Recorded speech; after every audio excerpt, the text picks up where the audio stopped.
नमस्कार मित्रों, खेल और खिलाड़ियों की आवाज़ खेल पथ में आपका हार्दिक स्वागत है। दोस्तों, 3 साल बाद मोदी सरकार ने खेल और खिलाड़ियों पर मेहरबानी दिखाते हुए लगभग 300 करोड़ रुपए के खेलों में बढ़ोतरी की है। साल 2021-22 का खेल बजट जहां 2757.02 करोड़ रुपए था, वहीं 2022-23 में खेल का बजट बढ़ाकर 3062.60 करोड़ रुपए कर दिया गया है। यह निसंदेह उन खिलाड़ियों का कमाल है जिन्होंने टोक्यो ओलंपिक, टोक्यो पैरालंपिक खेलों में हिंदुस्तान का गौरव बढ़ाया था। देखा जाए तो पिछले 2 साल के बजट जहां कटौती की भेंट चढ़ते रहे, वहीं इस बार केंद्र सरकार ने खेलों में 300 करोड़ रुपए की बढ़ोतरी की है। यह पहला अवसर है जब देश का खेल बजट 3000 करोड़ रुपए के ऊपर पहुंच गया है। इससे पहले आज़ाद भारत में इतना खेल बजट कभी नहीं था। इस बार सरकार ने खेलो इंडिया पर जहां शुद्ध ली है, वहीं यूथ पर भी काफ़ी फोकस किया है। हम आपको बता दें कि वित्त मंत्री निर्मला सीतारमण ने आज देश का वार्षिक आम बजट पेश कर दिया। इसे आम आदमी के जीवन से जुड़े हर क्षेत्र को स्पर्श करने वाला बजट बताया जा रहा है। केंद्र सरकार के इस बजट में खेल और खिलाड़ियों को प्रोत्साहित करने वाली कई प्रभावी योजनाओं की भरमार है। यद्यपि वित्त मंत्री निर्मला सीतारमण ने अपने भाषण में खेलों का जिक्र नहीं किया, लेकिन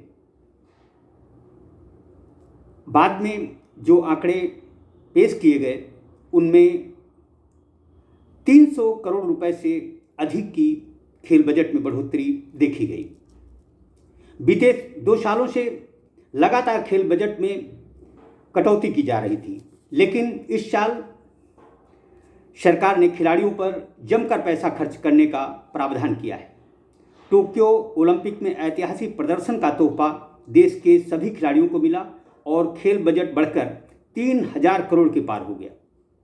वित्त मंत्री निर्मला सीतारमण के इस बार बजट भाषण में तो खेल का जिक्र नहीं हुआ, लेकिन बाद में बताया गया कि इस बार बजट 300 करोड़ रुपए तक बढ़ गया है।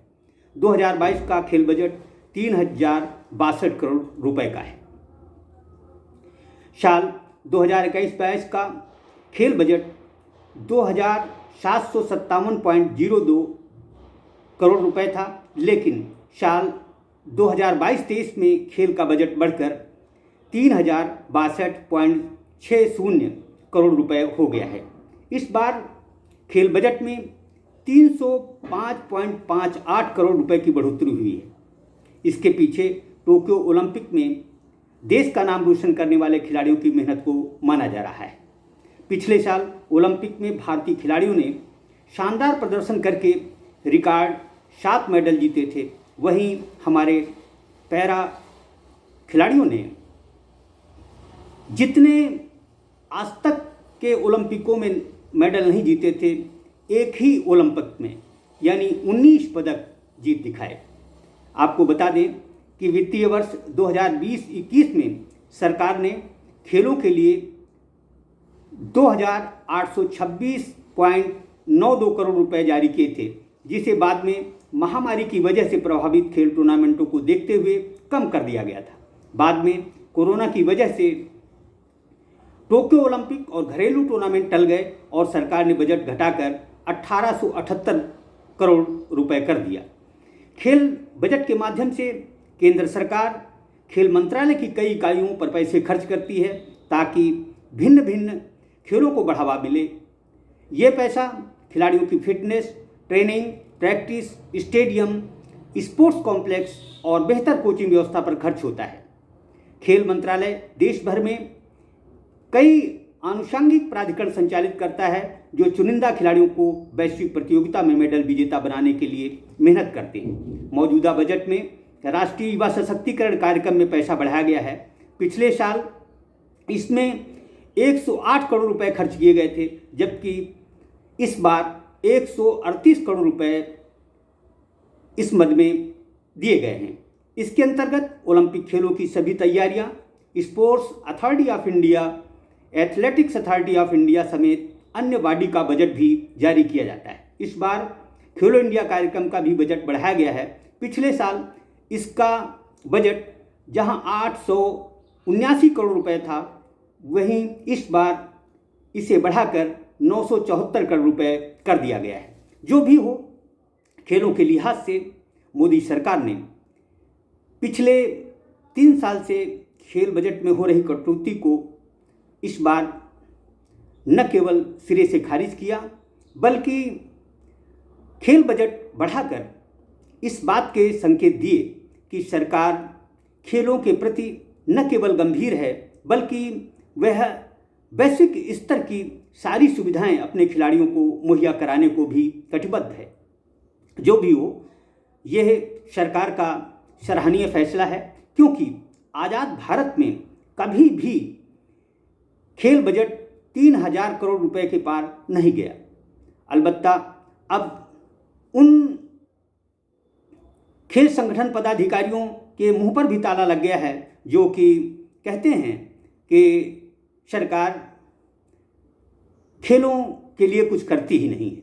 दरअसल सरकार, खासकर मोदी सरकार ने खेलों के लिए न केवल अच्छे प्रयास किए हैं, बल्कि सबसे अच्छी बात यह रही है कि अब मेडल विजेताओं को लंबा इंतजार नहीं करना पड़ता, बल्कि मेडल जीतने के तत्काल बाद सरकार द्वारा उन्हें आर्थिक मदद दी जाती है।